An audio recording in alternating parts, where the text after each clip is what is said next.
Boca no mereció nada más que perder y River no mereció nada más que ganar. El resultado es totalmente justo, no hay ninguna manera de evaluarlo que sea diferente. Pero eso no es un análisis. La idea es profundizar en este partido. Agarrar el cadáver de lo que pasó, agarrar un cuchillo, hacerle así y destriparlo. Ver cada órgano, ver cada minuciosidad y darnos cuenta qué nos dice cada porquería que encontremos. Así que espero que esta vez veas un análisis un poco diferente del Boca River. Ya estuve escuchando bastantes cosas que viene diciendo la gente, más que nada la gente conocida, la que a mí me aparece en las redes, y verdaderamente es todo una repetición de todo. Desde lo que escuché en el relato, al menos yo de TNT Sports, hasta lo que escucho en uno, hasta lo que escucho en otro, hasta lo que escucho en otro. Y verdaderamente no es que esto esté mal. Podría ser que todos tengan razón o que el partido esté tan claro de que todos lleguemos al mismo lugar. Pero en este caso no estoy de acuerdo con eso. Creo que hay un simplismo total al analizar y eso es lo que no me gusta. Vamos a realmente hablar del partido, pero no subestimando a nadie y justamente hablando del partido, del desarrollo, de las claves y que quiero plantear dos cosas antes de empezar. Por un lado, la grandísima importancia que tiene lo psicológico para el fútbol siempre en cuanto a la cabeza del jugador. Y dos, que el que está hablando en este momento es un hincha de Boca. Así que todo lo que va a venir a partir de ahora es de la mano de un hincha de Boca, pero que no va a hablar como hincha de Boca, evidentemente. Pero que es imposible separar mi yo hincha de mi yo periodista, analista, hablador de YouTube. No sé si este video va a ser muy comercial en cuanto a la forma en la que hable, en cuanto al dinamismo del video o en cuanto a el vocabulario que emplea. Pero me chupa un huevo. Y ya de por sí me enoja el hecho de que vaya perdido Boca. Me da bronca, ¿no? Que haya esa típica tristeza post perder un clásico. Más bronca me da ver gente que habla del partido y que parece que o no vio el partido o que simplemente lo que vio es un análisis ya visto del partido de otra persona que no vio el partido. Quizás yo estoy equivocado yo, y yo soy demasiado bueno con los técnicos y con los jugadores, pero creo que es la manera en la que hay que afrontar las cosas, sin pensar por el otro. Este video no va a tener placas ni nada, va a estar yo hablando todo el tiempo, así que si querés poner el celular a un costadito y simplemente escucharlo mientras hace otra cosa, sería ideal, porque ver mi cara todo el tiempo haciendo expresiones no creo que sea tan interesante. Además, la iluminación es una porquería en el lugar donde estoy, así que tampoco ayuda demasiado.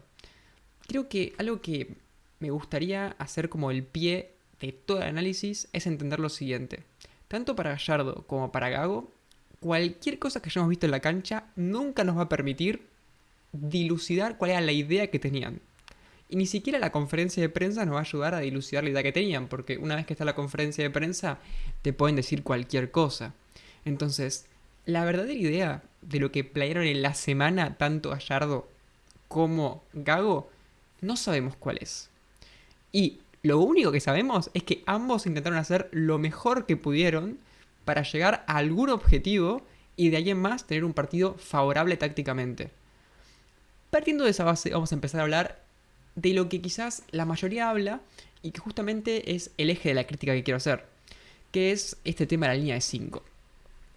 Partiendo de personas que ya dicen que esto es ser un cagón, que me parece una estupidez gigantesca, hay que entender que es una demostración de intereses o es una decisión significativa. Sí lo es.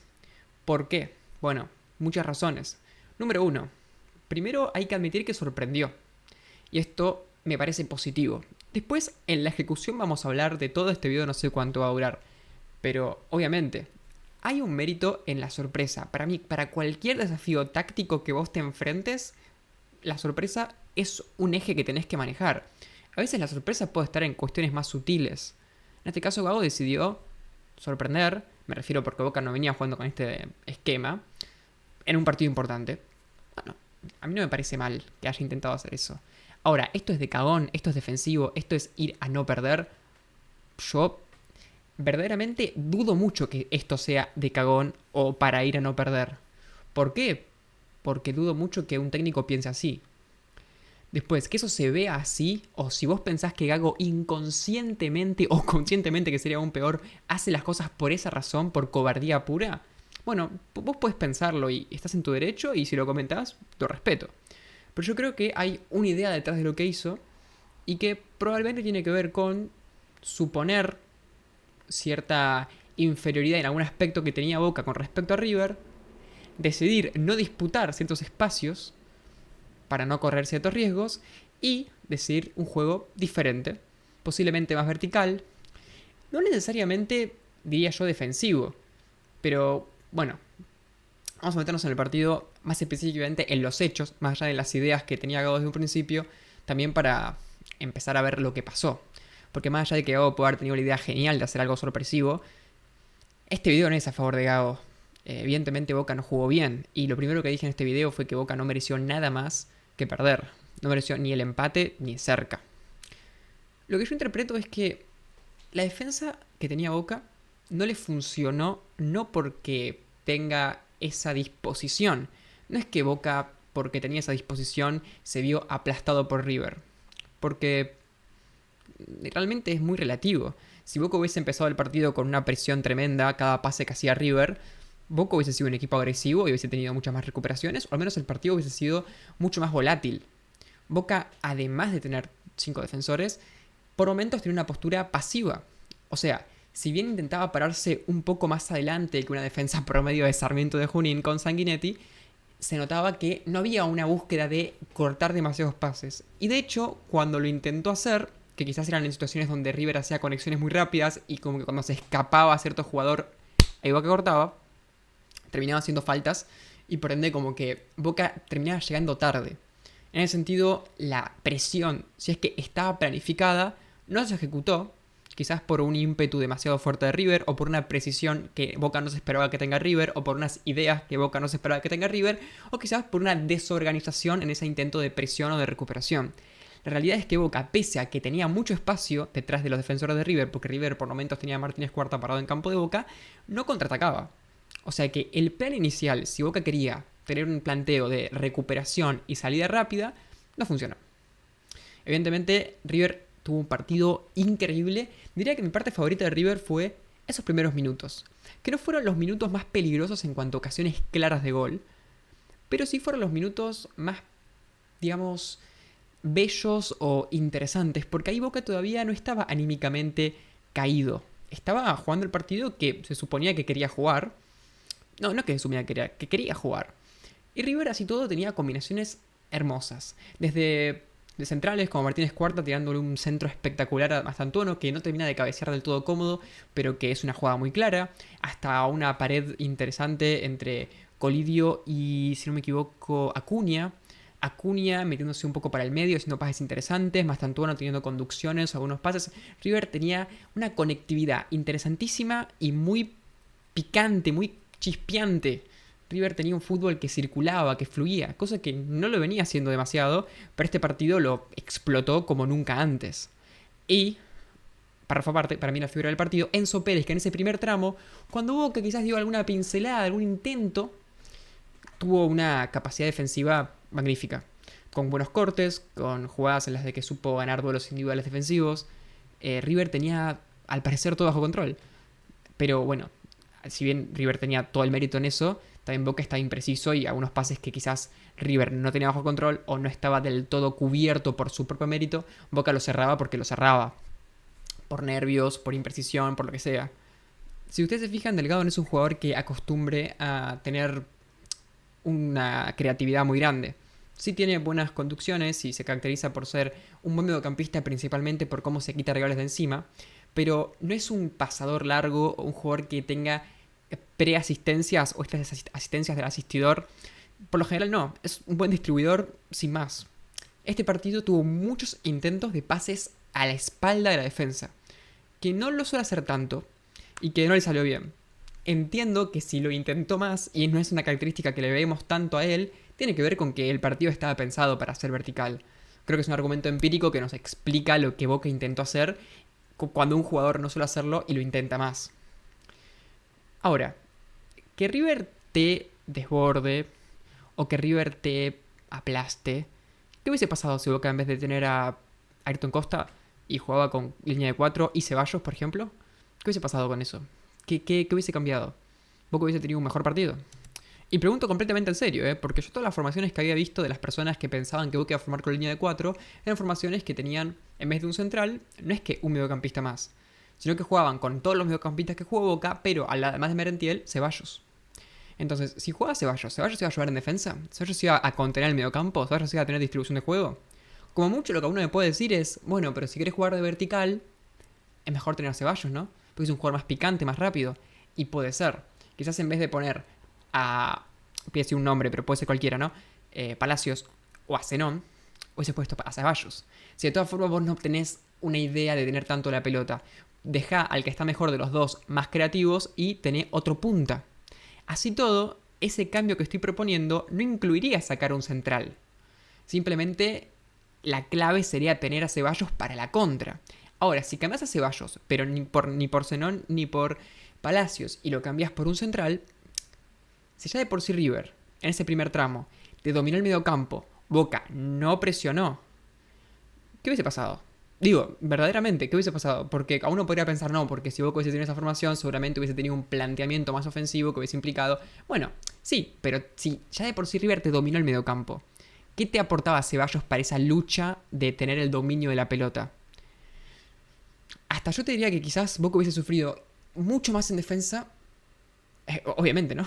Porque tenía un defensor menos, con Ceballos, pero no solamente eso, sino de que si estaba Ceballos, Boca tampoco hubiese ganado nada.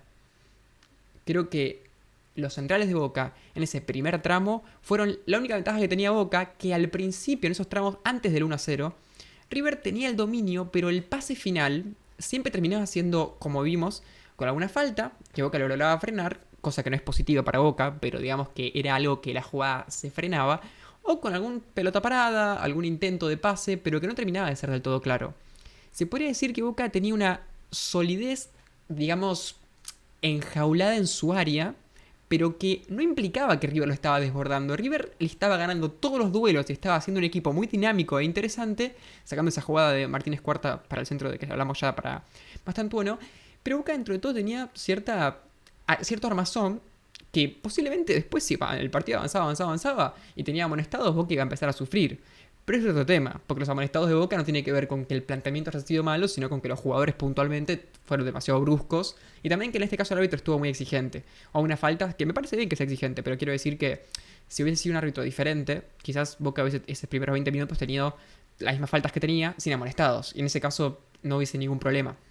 Tuvo más que ver con la insistencia del árbitro en controlar el partido y no tanto por que Boca realmente haya sido muy brusco. No hubo faltas que digas, puf, Boca se zarpó.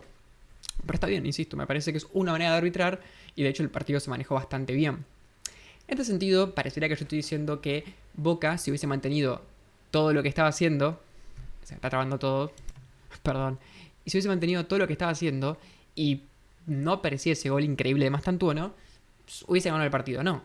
Insisto, en ese tramo Boca, el que estoy diciendo que dentro de todo no estaba sufriendo tanto, lo que quiero decir es que entiendo que en esa dinámica de partido, si el resultado se mantenía en 0-0, cada vez el cansancio de River para los relevos y obviamente la energía de Boca en proporción para poder contraatacar iba a ser cada vez más favorable a Boca.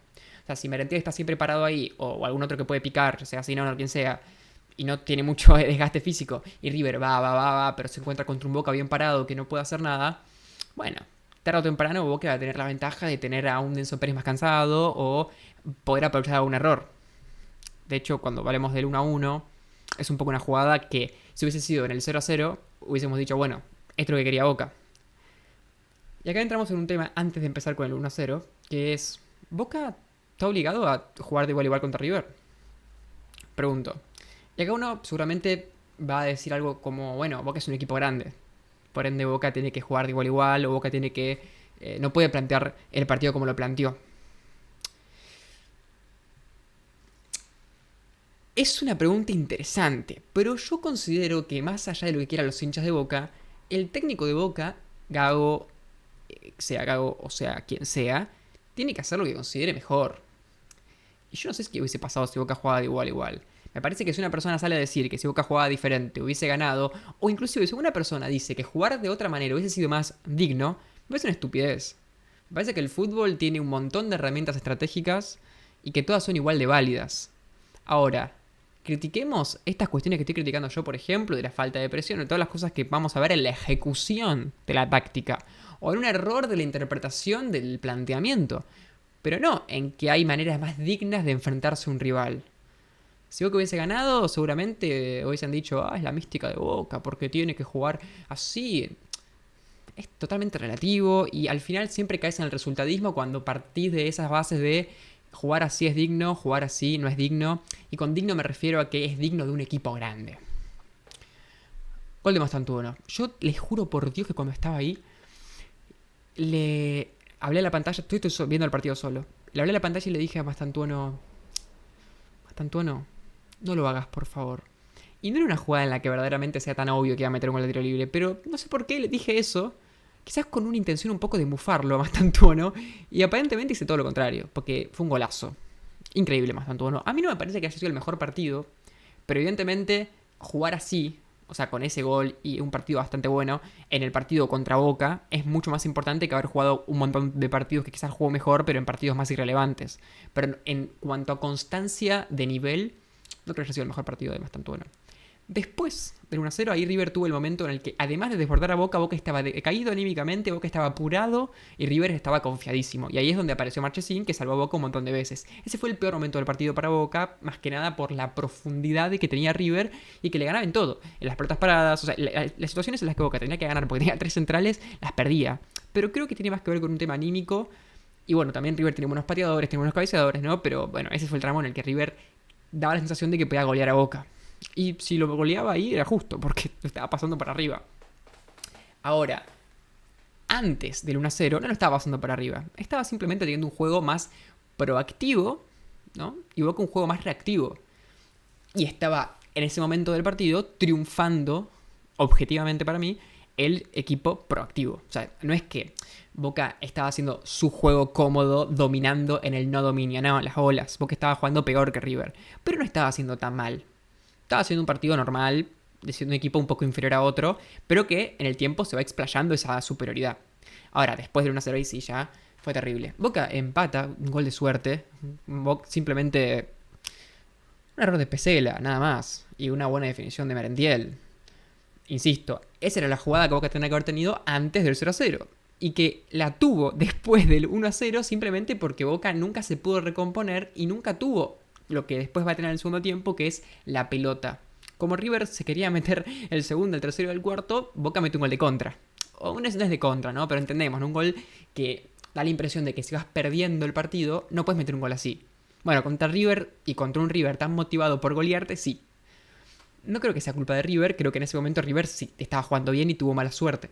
O sea, no es que tuvo mala suerte, tuvo a Marchesín enfrente.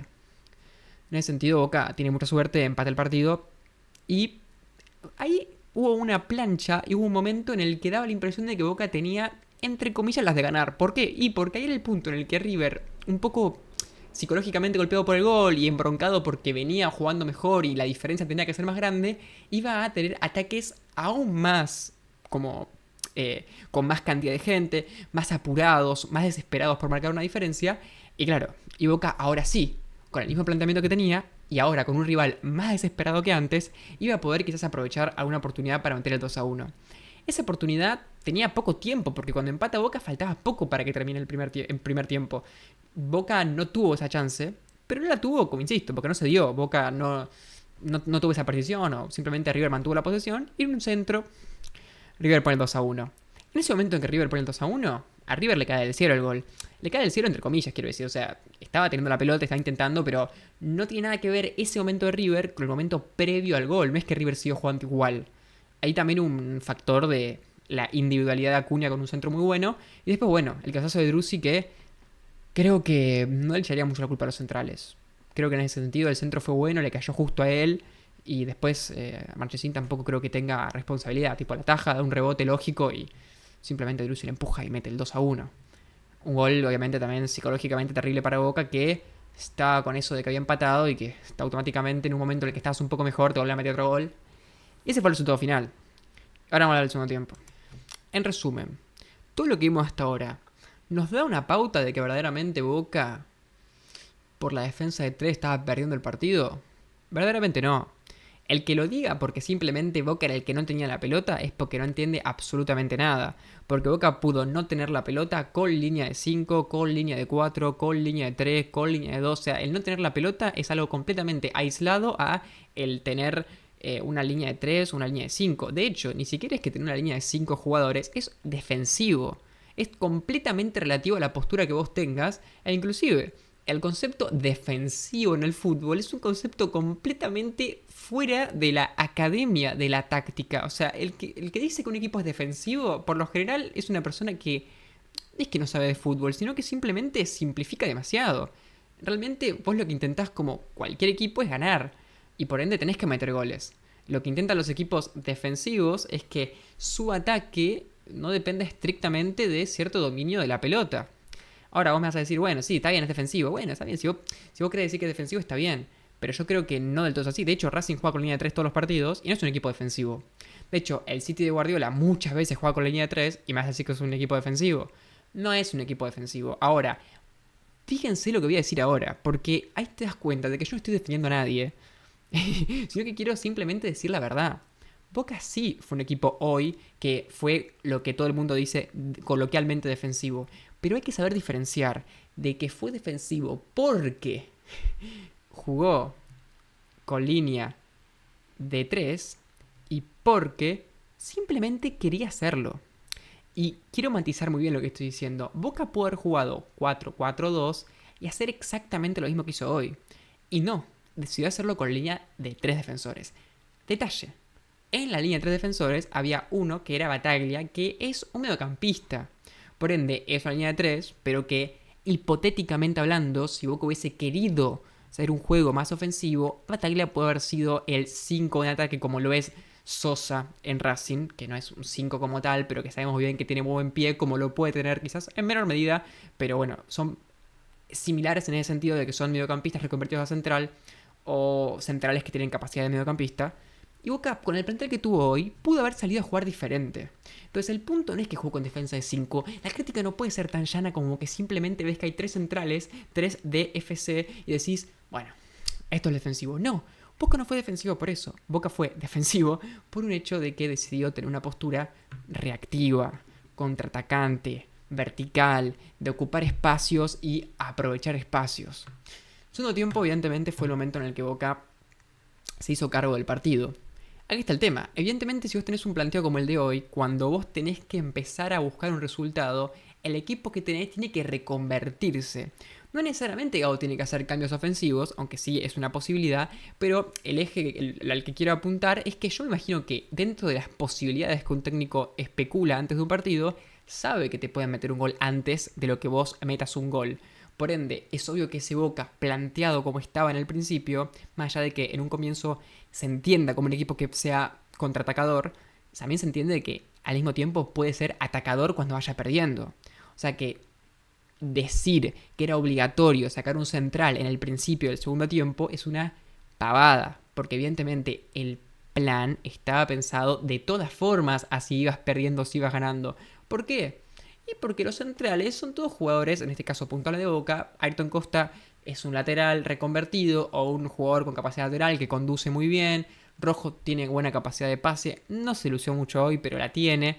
Y Bataglia también, son todos jugadores que pueden hacerlo, al mismo tiempo tenés la apertura a los laterales que tienen más libertad. Bueno, lo que todos saben. O sea que Boca podía tener la pelota y de hecho Boca, no es que hoy no fue creativo o no tuvo ocasiones de gol simplemente porque tenía un mediocampista menos.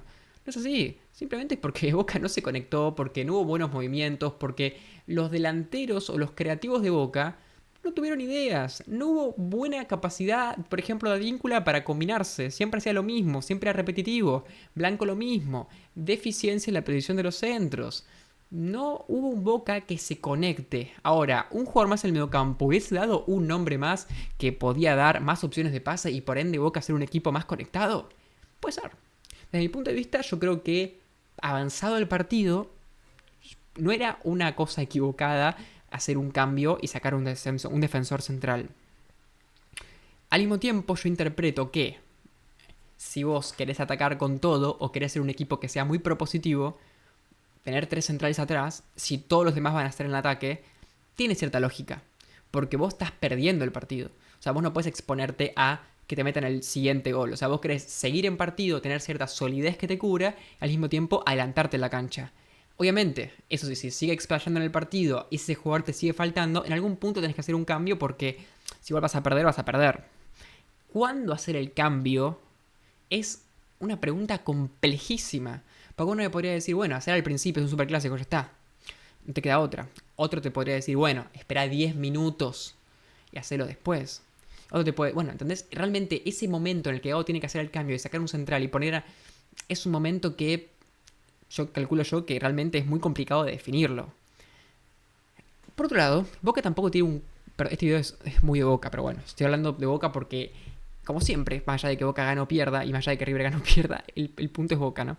Y aparte que yo soy hincha de Boca, lo dije desde un principio, ¿no? Trato de hablar objetivamente, pero en este caso el enfoque tiene más que ver con Boca. Igual voy a hablar de River un poco.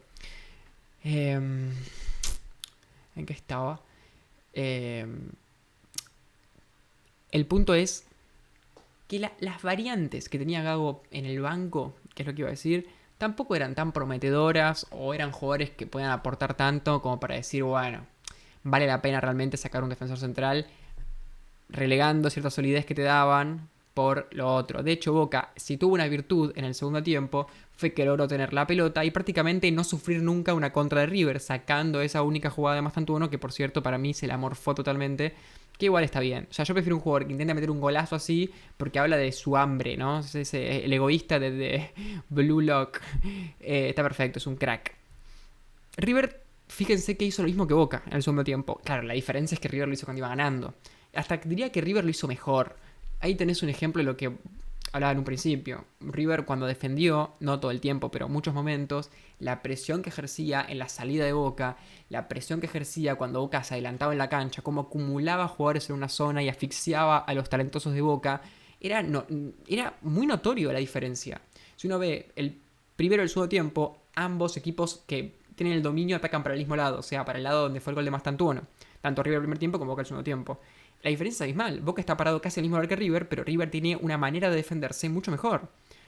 Mucho mejor, al menos en cuanto a lo que terminó sucediendo, ¿no? O sea, les funcionó mejor. ¿Por qué? Y porque esa presión hizo que Boca tenga menos espacio, menos tiempo. Los jugadores de Boca estaban nerviosos, estaban inseguros. Entonces, eso que pasaba le generaba unos nervios. Así todo, Boca tuvo algunas jugadas bastante claras de gol, que son aisladas, pero que hablan un poco de que esa presión que hacía River de marcar muy bien o de no estar tan atrasado, a veces le jugó un poco en contra, porque hubo algún pase que quizás por milimétrico que fuera, o alguna jugada que, muy simple Boca, llegaba a ser bastante peligrosa. River igual estuvo bien en los cortes finales, River hizo un partido prolijo también en esa parte defensiva, pero Boca lo pudo haber empatado. Así todo, Boca no mereció empatar, porque si lo empataba era por una jugada aislada al final que no tenía que ver con que Boca realmente esté superando a River. Simplemente con que, bueno, estás en el campo rival, intentás y una de esas entra. River tuvo un partido inteligente y además tuvo un partido creativo y además demostró que tiene un mejor equipo. Todos los jugadores de River te diría que hoy fueron mejores que los jugadores de Boca. O sea, en el uno por uno hipotético que pudiéramos hacer. Quizás alguno no, quizás podríamos decir que Armani no fue mejor que Marchesín. No sé, ni siquiera te podría decir así, porque Armani sacó dos al final, quizás no fueron tan complicadas, pero bueno, igual fueron bastante buenas. Entonces, desde los centrales, que River dio la impresión de que en cuanto a los pases que ofrecieron fueron más interesantes que los de Boca, hasta el mediocampo, que defensivamente, creativamente, combinativamente, físicamente se vieron más fuertes, los delanteros que se vieron más picantes, nuevamente con más capacidad de combinarse con sus compañeros, los talentosos estuvieron mejor en el caso de River también.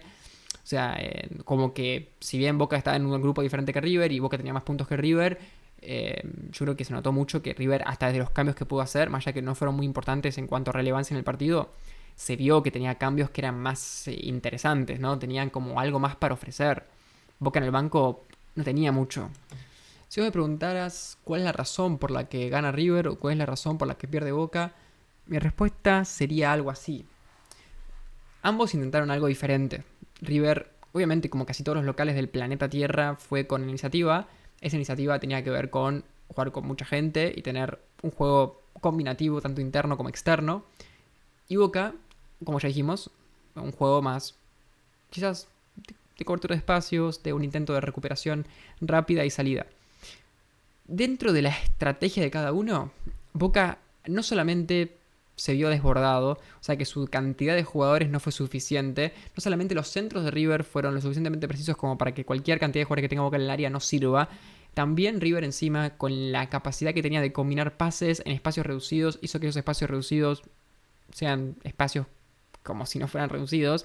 Además, Boca no pudo aprovechar los espacios que dejó River atrás porque tuvo muy impreciso, porque River cortó bien. Boca no presionó fuerte, no corrió lo suficiente, hizo faltas cuando quizás en otra circunstancia con un jugador más rápido hubiese sido una recuperación.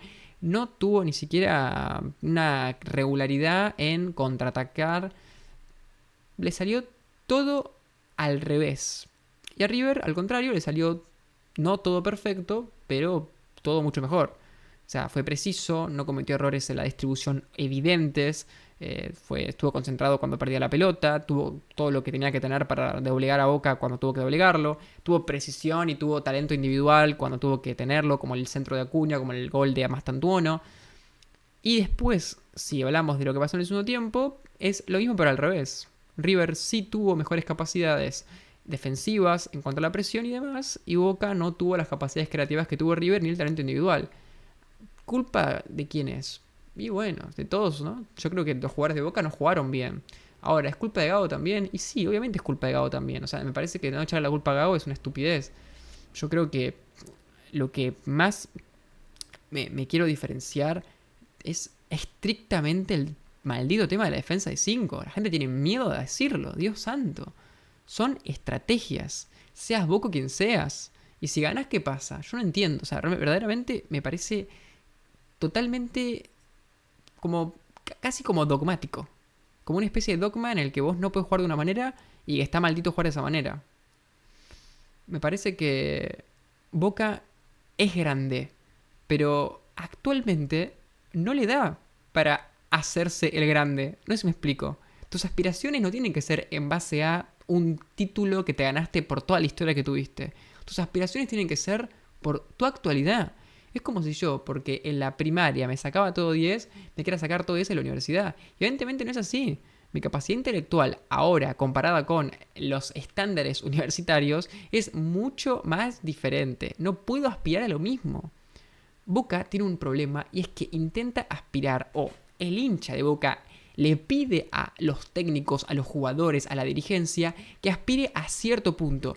No está mal la aspiración, pero cuando veas los resultados que no son a la altura de tus aspiraciones, no te sorprendas, porque no se está construyendo algo. Y en gran parte toda esta construcción que la gente quiere hacer, de que tiene que irse uno, de que tiene que irse otro, de, bueno, Boca es tan grande que ahora Gago se tiene que ir porque Gago es un inútil y porque Gago hizo esto y porque Gago tardó en hacer los cambios. Y todo este tema, de todas las críticas que estoy escuchando, van a hacer que Gago se vaya de nuevo, porque al final de cuentas la gente y la opinión de la gente importa, y por eso saca técnicos la gente constantemente. Y vamos a volver a empezar de cero con otro técnico. Y ese técnico, salvo que de una gane todos los partidos y le vaya bien y salga campeón, cosa que no va a pasar, le van a hacer lo mismo. Y así sucesivamente. Si hoy Boca salía a jugar de igual a igual y perdía 4-0, hubiesen dicho lo mismo exactamente, y hubiesen dicho que Boca no estuvo a la altura, de otra manera configurando el discurso para otro lado. Boca tiene que construir un proyecto, eso es evidente. ¿Cómo? ¿Con quién? Bueno, elijan el que quieran. Eso es evidente. Me gustaría que algún día se haga una encuesta y que Boca elija al técnico que quiera, y que inclusive me gustaría que haya un robot que sea el técnico de Boca, pero que, digamos, la gente tome las decisiones que quiere el robot y la gente maneje cada decisión. Bueno, en un partido de River, listo, no, de línea de 5 no se juega. Este jugador nos gusta, bueno, va a jugar siempre este jugador. Este jugador es conocido, pero no queremos que juegue porque ya está viejo, bueno, no va a jugar más. Este tiene que irse de Boca, bueno, este se va de Boca. Este tiene que llegar a Boca, bueno, si podemos lo fichamos, lo fichamos. Y que todas las decisiones las toma el hincha de Boca. Y en ese momento, cuando se den cuenta de que tampoco va a funcionar, ¿qué van a hacer? Yo considero que Gago se tiene que quedar. No porque me guste Gago. De hecho, yo hoy desaprobaría todo el ciclo Gago con un 3 o con un 2. Es malísimo. Nunca estableció un equipo, nunca jugó bien Boca 2 partidos o 3 partidos seguidos. Lo único que consiguió en esta temporada es ganar partidos. Que no es poco, pero no me convenció para nada todavía. Ahora, ¿qué hicimos hasta ahora con cada técnico de Boca? En los últimos 5, 6, 7 años. Se la pegó y lo echamos. El siguiente que hicimos, se la pegó y lo echamos. ¿Cómo está funcionando todo? ¿Todo viene para mejor o todo viene para peor? Digo, capaz que se hubiese dejado a Martínez, las cosas eran diferentes. A esta altura no sé cómo estaría Martínez. ¿Y si hubiese dejado a Bataglia? Digo, porque seguimos cortando cabezas y no sé quién se beneficia y quién no. No sé. Sinceramente, pienso que hay que tener una postura más humilde. Y desde esa humildad de entender que estamos en un mal momento, entre comillas, ¿no? Porque Boca tampoco está tan mal. O sea, no va a descender Boca, ¿no? Simplemente no está en su altura máxima que logra estar hace relativamente poco tiempo. Hay que admitir que no estamos en un buen momento y construir como si fuéramos un equipo que no está a la altura de River. Porque no está a la altura de River. Y le podemos ganar alguna vez si planteamos bien los partidos y además encima se ejecuta bien. ¿El partido estuvo mal planteado? ¿Sí o no? Me parece que el concepto de partido mal planteado está mal planteado. No existe un partido mal planteado.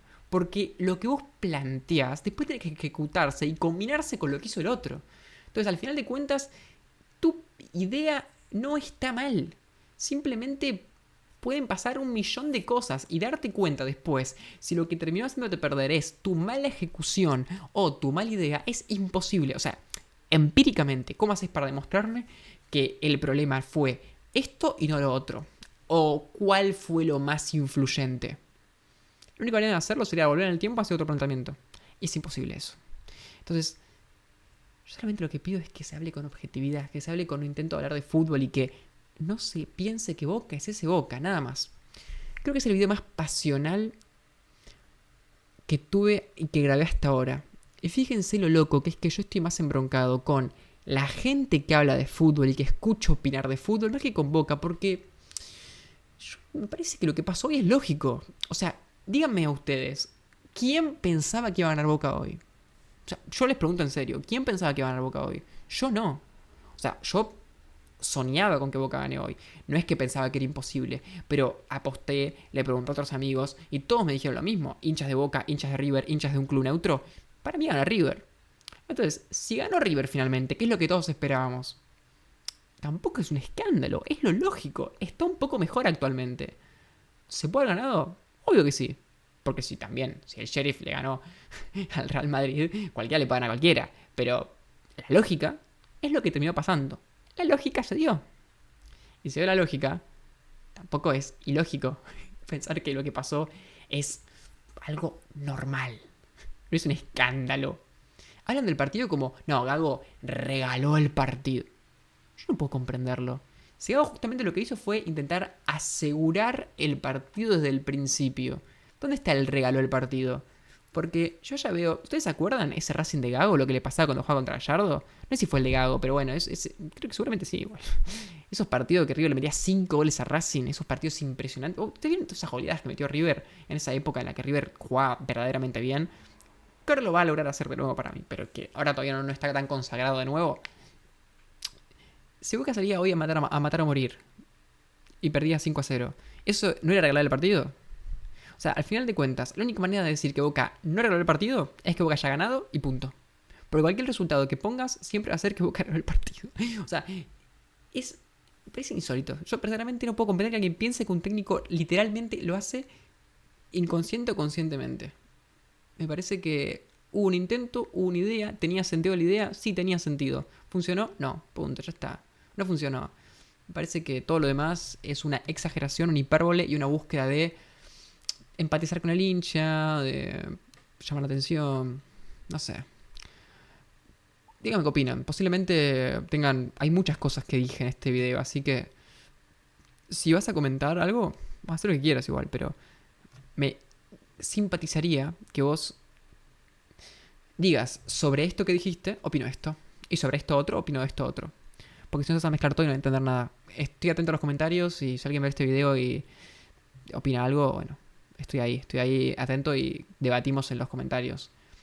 Para mí va a tener que quedarse. Para mí Boca mereció perder, jugó mal. Pero mirá lo que voy a decir y cierro con esto. Boca no jugó el peor partido del año hoy. No jugó, hubo muchos partidos peores de Boca. Por ejemplo, contra Newell's, contra Barracas, contra Independiente Rivadavia.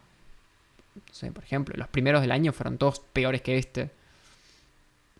Hoy Boca al menos tuvo cierta capacidad creativa en su segundo tiempo como para hacer algo. Hay días que no hace nada. Y lo hizo contra River.